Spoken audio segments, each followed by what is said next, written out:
Once South Asia's most successful economy, Pakistan is now hitting the wall. Pakistan's ongoing economic crisis has hit one of the most important institutions in the country, the army. Pakistan doesn't have enough food to feed its soldiers. It is struggling with its worst economic crisis in decades, with its foreign exchange reserves at their lowest in 10 years.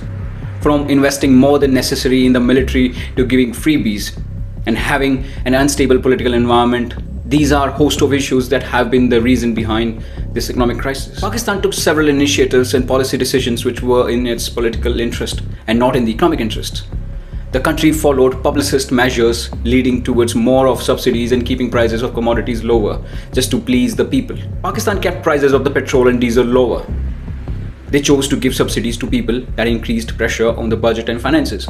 When the Indian government raised a lot of revenue through petroleum products when the oil prices were lower in the international market during the COVID, which was then used to build more infrastructure with their own money. At the same time, Pakistan built infrastructure riding on foreign loans.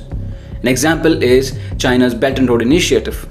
The trigger for Pakistan's problem is not coming from domestic policies, but because of the loans which they have taken for building infrastructure which was of no use to the Pakistanis. When the American used to lend money to Pakistan, they would do it for a longer period and lower interest rate. But when China lent money to Pakistan, it lends it at a higher rate and for shorter tenure.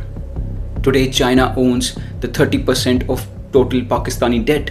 China has once again come forward to help the crisis hit Pakistan with a $700 million loan to come out of this financial collapse, while the IMF is delaying unlocking the next tranche of the $6.5 billion of loan. These small petty loans cannot help Pakistan grow out of this economic misery, unless and until it really decides to do away all the fault lines that it has built on itself.